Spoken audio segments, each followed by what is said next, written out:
Welcome back to my channel, Famous and Fabulous. It is highly recommended that viewers exercise caution. This is for amusement purposes and solely for educational purposes. It began. For a split second, it was so insane that everyone, hold your breath in the courtroom. Richard Rawlings, the well-known, from Gas's boss and Fast and Loud Monkey Garage, recently learned that would cause everything to collapse. After 15 years, prison. Don't leave early for the first 10 years. The courtroom was stunned. Judge Olia Simmons's reading of what would befall him. Rawlings, who made use of sat hunched to be smooth and in command. Over, his shirt crumpled, his hair disheveled, eyes go blank. Then, without prior notice, he collapsed, landing face first in the courtroom table before slipping to the ground. Everyone let out a loud gasp. His former spouse placed, shocked, covering her mouth with her palm. Dennis Collins dashed ahead, but security personnel stopped him. EMTs hurried in, assisting with 7 dreadful minutes. When he eventually awoke, he was as pale as a lifeless and sheet, rather than he was rolled out in shackles on a hospital bed with fastened breathing masks. Continue. Once renowned for his beer, the man loud automobiles and ostentation were now like a phantom. Additionally, this was just the beginning. Richard Rawlings for years was indestructible. He was more than a vehicle. Man. The car man was him. The most noisy in the room. The largest voice TV personality. The man who create rapid auto sales, large noisy engines, and million-dollar sales appear effortless. Using a rock star demeanor, a backward cap, and he changed gas monkey while holding a beer. From a Dallas shop to a garage global brand, loud and quick made him renowned everywhere. Additionally to admirers, he was the actual thing. Rough, truthful, and completely Texas. He fabricated tales about himself. The man who discovered unique vehicles without anyone nobody else could.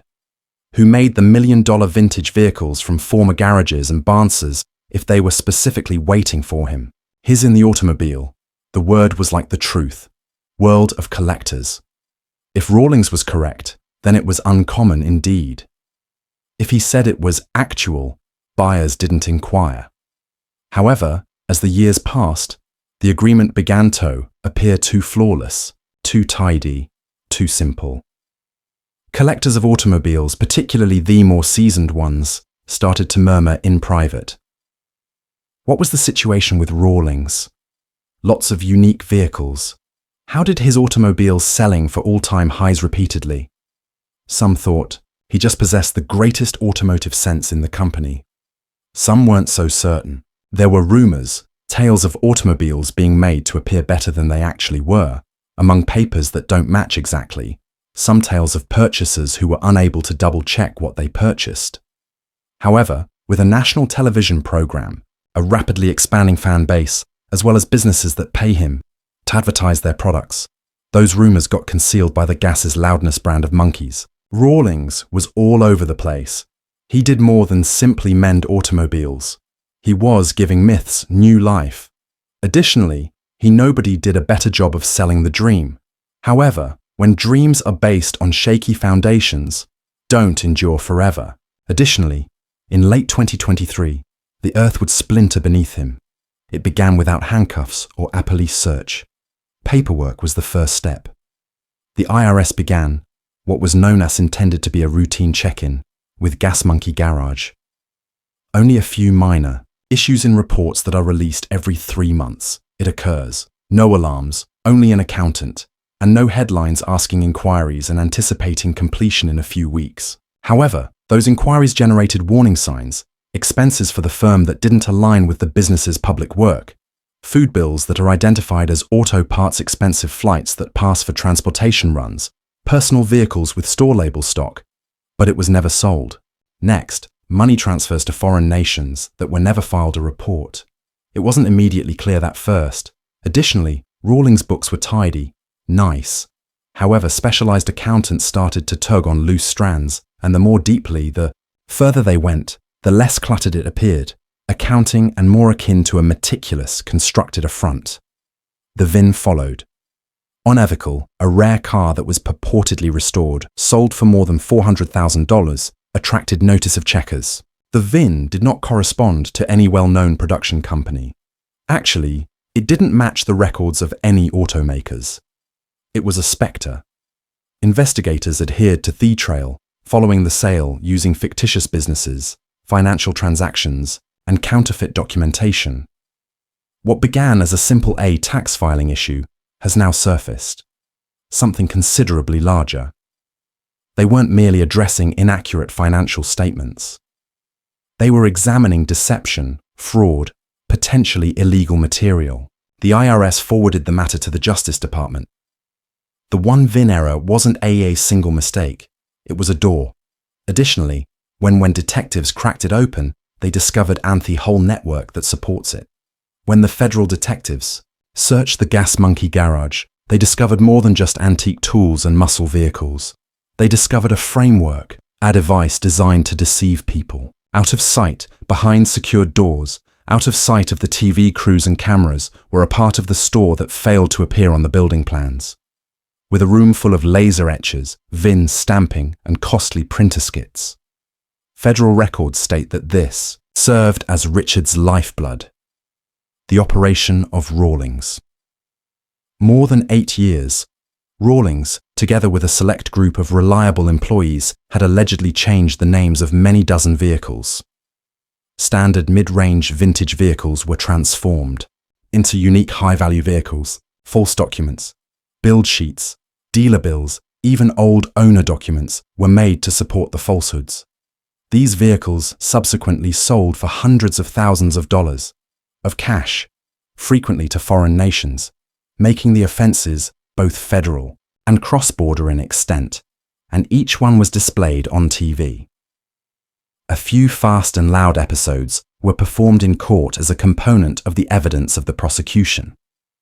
Within them, Rawlings was spotted flaunting unicorn discoveries, unique jewels with nearly no paper trail, but it's quite attractive.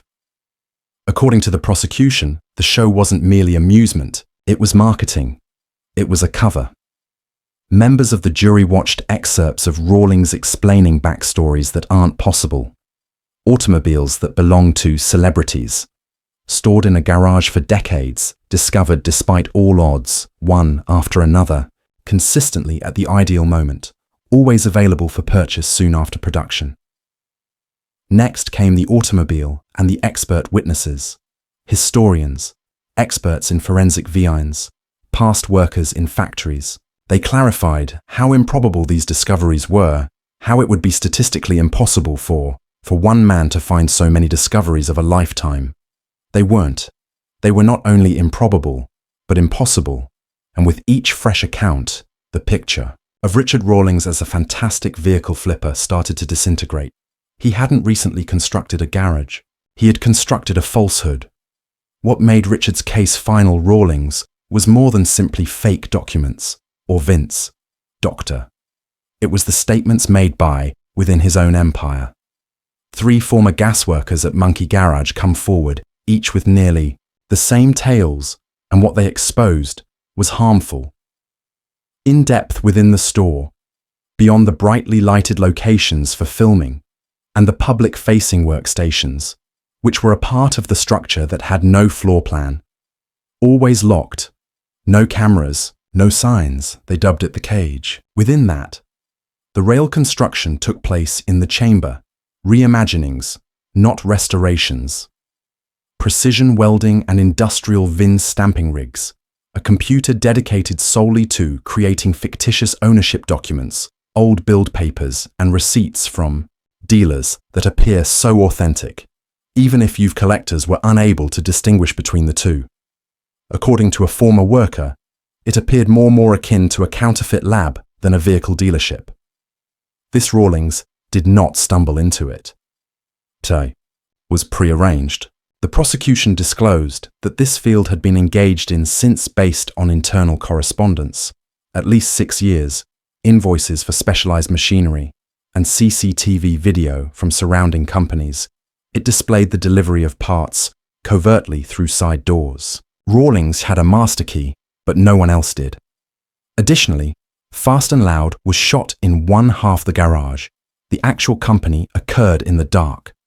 What astounded investigators weren't only involved in the operation, the size was the problem. In addition to Vince being switched, however, complete identities were constructed from the ground up. Automobiles weren't simply getting back to normal. They were being revived as unique discoveries. When a single worker trying to express worries, Rawlings claimed to have said to him, "If you can't manage in this section of the company, you're in the wrong game." That worker left soon after, following, but not until the DOJ intervened so that his tale might finally be seen daylight. And it was a fantastic compliment for prosecutors on the paper trail were construction. The decisive moment was accompanied by a just one sale. A Shelby GT500 from 1967, a European, purchased the Rawlings crown jewel, $1.2 to $2 million to the collector. It was a purchase that was advertised online, exaggerated in interviews, and praised on quick and loud. Rawlings referred to it as the ultimate muscle automobile. However, there was one issue. It wasn't a GT500. It was far from it. As soon as the buyer attempted to verify the vehicle through a European broker, inquiries began approaching. The VIN was not checked. The build sheet didn't appear right. Experts located the frame and found that the vehicle was actually a typical 1967 Mustang. Yes, restored, but not as valuable as $200,000. The collector was astounded and deceived, started filming messages. He was unable to fly in for the trial because of illness, but is documented. The entire statement was played for thievery.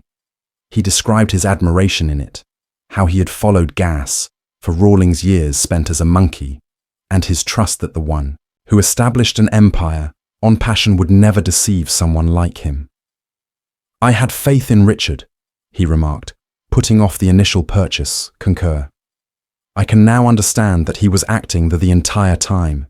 That emotional blow struck difficult." Prosecutors, however, did not end there. They played voicemails and recordings. Rawlings promised the customer as he left genuineness, employing expressions like "as 100% confirmed for my personal network, and I would never risk my reputation on a phony."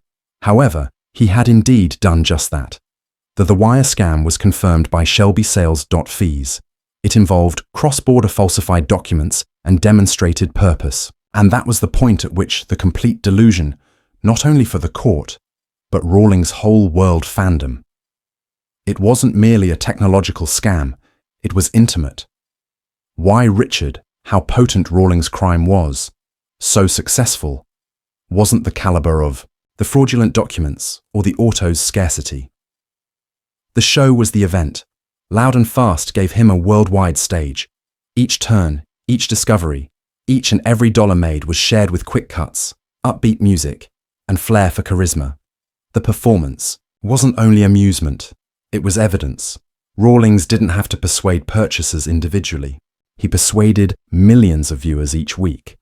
The prosecutors were aware and they made use of it. In the course of the trial, complete snippets of Fast and Loud were performed for the jury.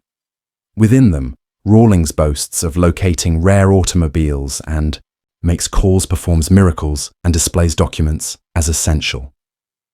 Next to an expert testimonies regarding VIN issues and fraudulent documents, the point became evident. That was a component of the fraud. In one, Rawlings displays a build sheet in this episode, asserting that it originated from the original proprietor. That exact page was used in court, shown to be a fake made with atom plate discovered in the printer in the backroom taken in the course of the raid. His notoriety wasn't a result of the deception. It was all made possible by a firearm. Customers, because they had seen him on TV, they trusted him. The autos were viewed both before and after. They observed the fervor, the vigor, and the transactions. However, they failed to notice the manipulation in the background, the automobiles, scripted finds, and setups arranged for dramatic effect. The courtroom swiftly discovered that Rawlings did more than just construct phony automobiles. He created a fictitious world, and you can sell when you have control over the narrative, a falsehood, anything at all. The courtroom testimony did more than simply ruin Richard Rawlings. Shockwaves were transmitted through the whole automotive industry. Within a few hours of the decision, the consequences started to spread throughout the sector. Large-scale auction homes, such as Mecum and Barrett Jackson, issued emergency declarations declaring internal examinations of any vehicles previously offered by Gas Monkey Garage. They had no intention of taking chances. Once regarded as crown jewels, cars were now being suspected. Individual collectors who boasted about having a gas engine once. The original monkey abruptly stopped talking. Refunds were demanded by some. Others subtly drew their vehicles away from impending auctions. Some called the law enforcement personally, believing they had also been duped. Coverage businesses became involved. Then, high V holders of value-based policies were highlighted. The claims were put on hold. Automobiles were recalled for reconsideration. A single executive at AA Big Insurer referred to the controversy as the biggest real vintage automobile collapse within the previous 25 years. Then arrived discovery. The network was caught off guard by the federal charges without delay. And hours following the conviction, the Discovery Channel formally discontinued all relationships to Richard Rawlings. Everything is quick, and the loud episodes were taken out of streaming services. Spin-off agreements were cancelled. Contract talks with additional Gas Monkey figures were indefinitely suspended. Rawlings, once a multi-million-dollar merchandise line dollar company, was taken out of shelves. Online markets first appeared prohibiting official memorabilia of Gas Monkeys. Concerned about possible legal action, sponsors ran away. Advertisers disappeared. Co-workers who once displayed their connections to Rawlings have been cancelled. Prepared remarks. We didn't know about any unlawful action. In a matter of days that Richard Rawlings spent in the empire dust was the result of decades of building. He was obliterated, simply cannelled. The trial lasted for 3 weeks. The prosecution outlined an abundance of proof, changed Vince, falsified documents, professional opinions, and APA portrayal that went straight to a signature by Rawlings. The defense attempted to portray him as an ardent but irresponsible businessman. Overconfident, not. It didn't stick, but it was criminal. Following after just 6 hours of consideration, the jury found the defendant guilty on all 18 counts. Tax evasion, postal fraud, wire fraud, plot. After the verdict was read, Rawlings remained motionless. He sat, frozen. As Judge Alanir Simmons, however, when he started talking, everything was different. 15 years in a federal prison. Not possible of leaving early for the initial 10. Then there was stillness. Rawlings fell apart. Into the table, face first, body lagging. Shouts reverberated throughout the space. His ex-wife let out a scream. Dennis Collins, clearly trembling, attempted to contact him, but US Marshals halted it. EMTs rushed in, checking and administering oxygen. Vitals. 7 minutes passed before, at last, Rawlings made a move. Scarcely white, sweating profusely and unable to move. He was carried out the courtroom on a wheel, fastened to a stretcher by straps. No mugshot, no defiant, wearing only a mask, and the distinct appearance of a man who had lost everything. The courtroom that used to viewed him as a rock star, but now, what a fallen titan he was. Richard Rawlings was a rock star once. He established an empire, flipped vehicles, and made gold out of grease-stained metal. He had fire, renown, and admirers. And for years he thought that his personality was impregnable. However, behind the beer, consumption, displaying dazzling and eye-catching editing was something otherwise, something more calculating and chilly. Not only did he violate the law, but they were rewritten. He wasn't rebellious, he was a manipulator. Additionally, when the smoke removed, what was left wasn't a misinterpreted auto enthusiast. It was a convicted scammer who used celebrity, deceived his supporters, and almost destroyed a whole section of the vehicle sector. The Richard Rawlings legend seemed too good to be real, and now, using court documents, financial inquiries, and the courageous statements from people he previously worked with, there is no denying the truth. He didn't simply crash. He orchestrated his own devastation. And now, imprisoned, the individual, who allegedly asserted that he could transform anything into horsepower, yet it is helpless. No cameras, no cheers, no quick turns, just steel bars, quiet, and the spectre of Anne. He can never recreate the empire.